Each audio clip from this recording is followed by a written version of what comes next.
Good morning.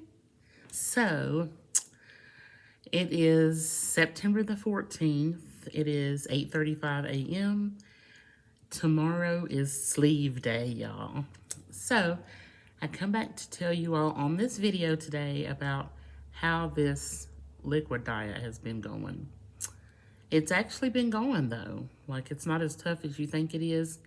You just have to kind of know how to control the hunger urges with different flavors of liquids and all that stuff. So, but it's been tough, but it's been doable. And I have some really awesome friends and my wonderful husband who have done it with me.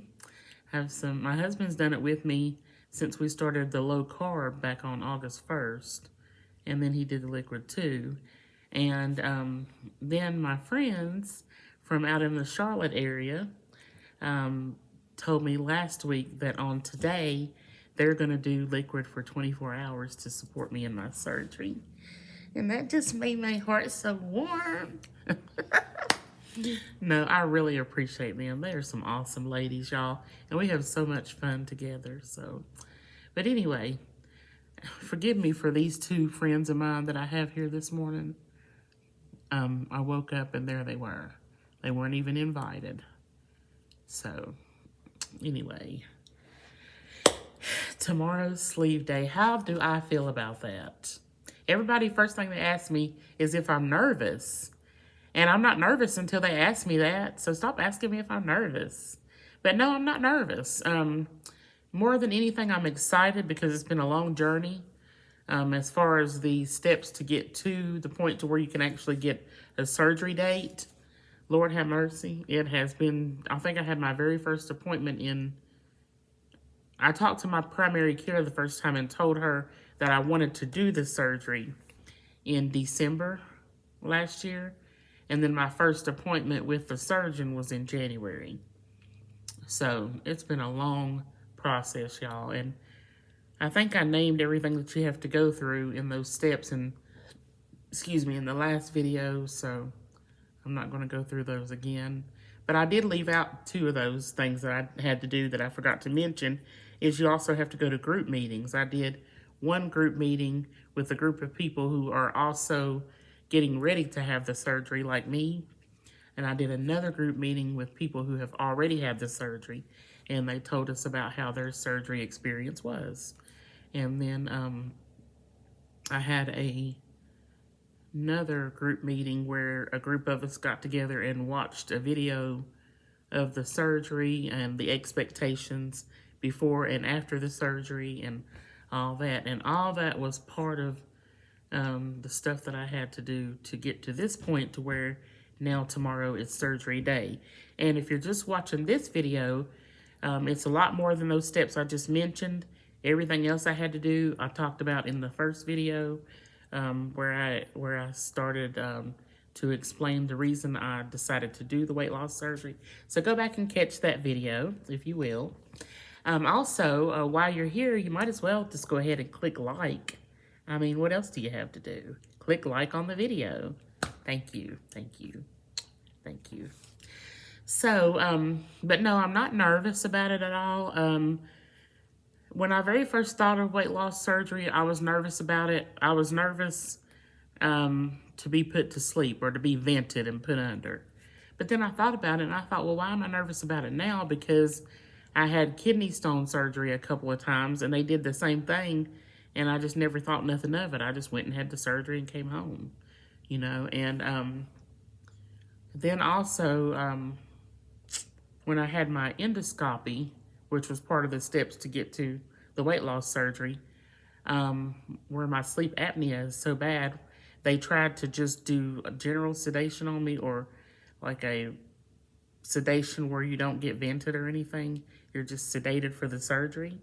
But I stopped breathing, and in the middle of the endoscopy, or at the beginning of the endoscopy, when I stopped breathing, they had to vent me for that. And that was just in either the first part of June or July when that happened. So I was vented again. So no, but I used to be scared of being vented.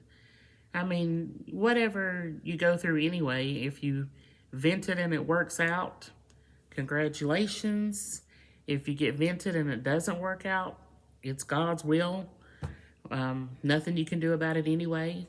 If it's my time to go or not time to wake up or whatever for me, how could I stop it, If I didn't get the surgery and get vented that day and it was my day to go, I was going to go some kind of way that day.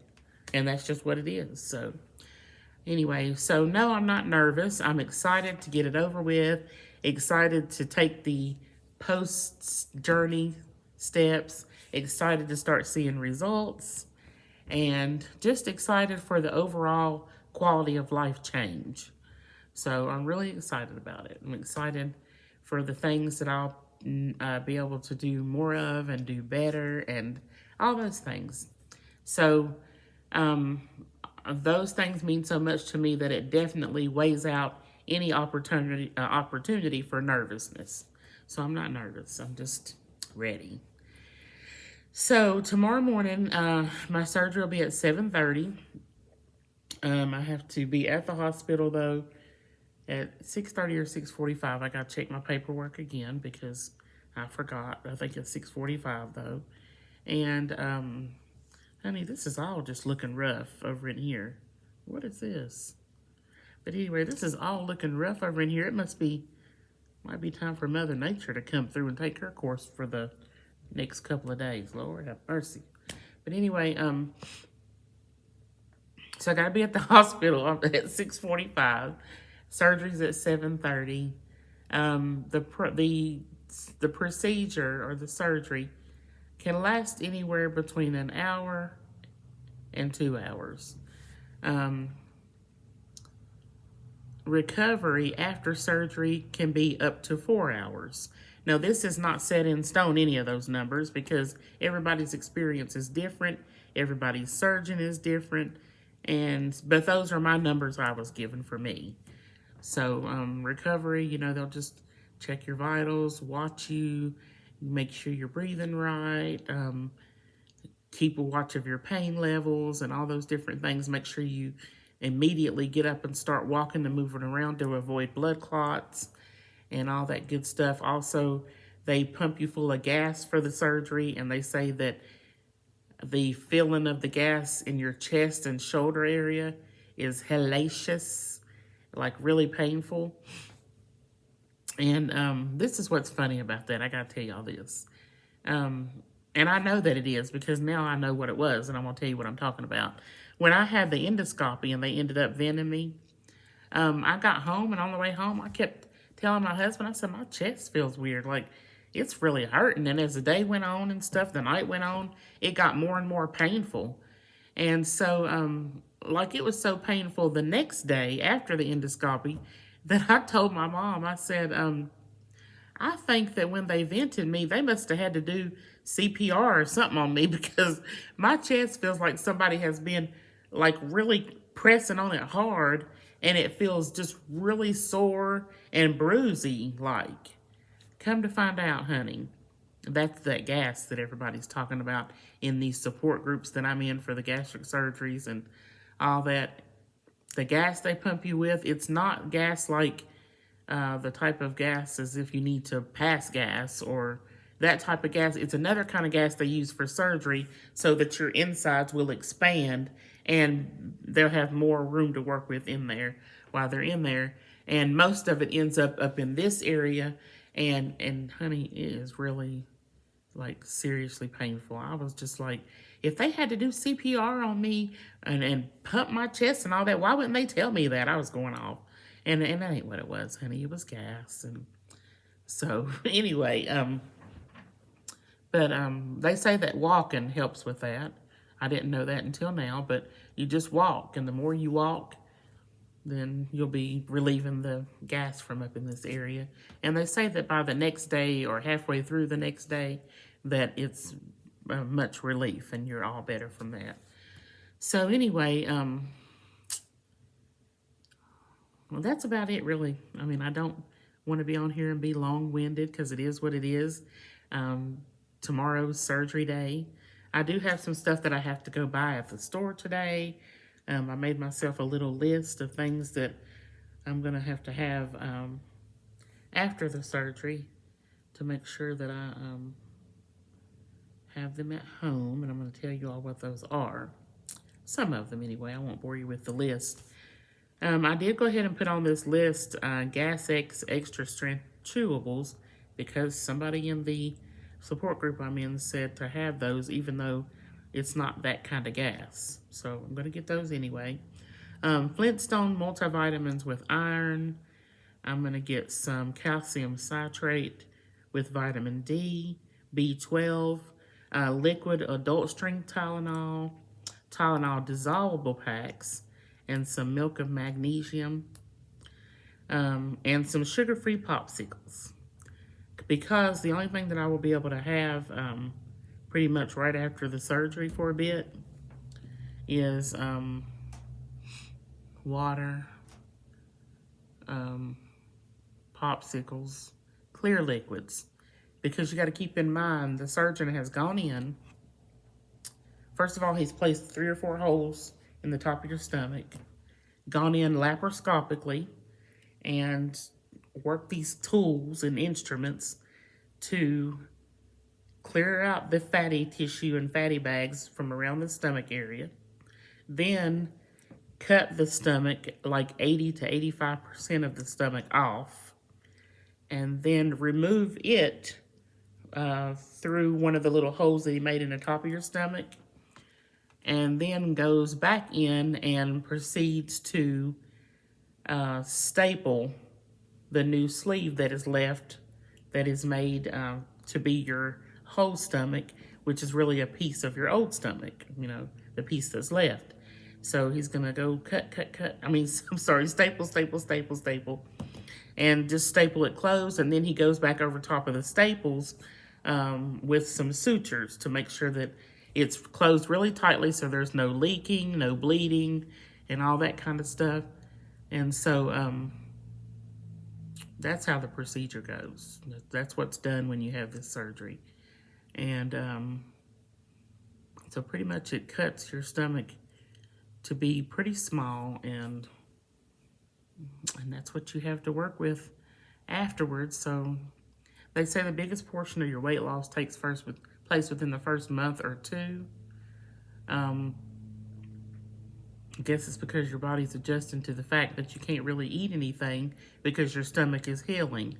It has to heal from, it'll be swollen because it's been cut and stapled, and it's just got to heal and get back to where it can take in some of the real foods that you can eat, which are all healthy foods now. And so you're not always stuck on liquid or liquid replacements and stuff like that. That's just during the healing process, and as you heal each week or every couple weeks or something like that, whatever your surgeon suggests, you can increase what you can eat. Like you can go from liquids to purified foods to solids at some point and stuff like that. So, but the overall thing that's very important is that you have to choose wisely what you eat, because honey, Melanie loves bread, pasta, potatoes, and all those things that I love so much are what got me here where I'm at now in this position, to where I'm having to have the surgery because I can't lose enough weight on my own for it to make a significant difference in my health. So I don't want to fall back into those old habits. I want to make sure that I stay on a good path with a good mindset. And I am certain that the wonderful changes that I feel in my body and see in my appearance will be what motivates me to keep me going and want to stay on the path of eating right and exercising and drinking my waters and just doing what I'm supposed to do, so that my sleeve can perform the best that it can for me. Because the sleeve is a tool that is designed to help promote or help you with your weight loss.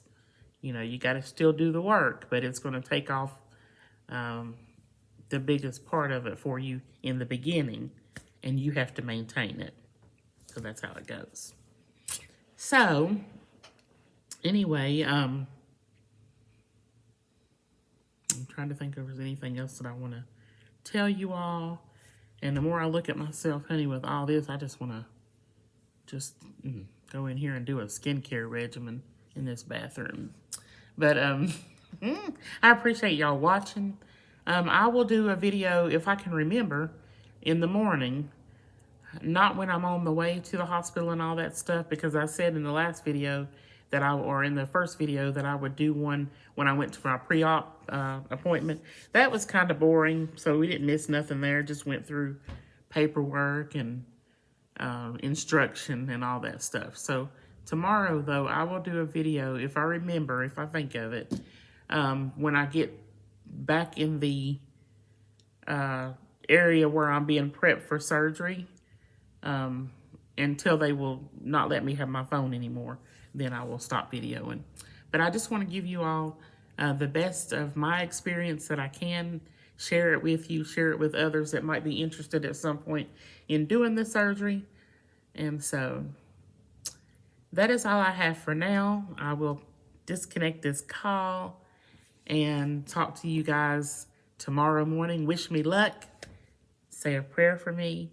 Thank you so much. Talk to you soon.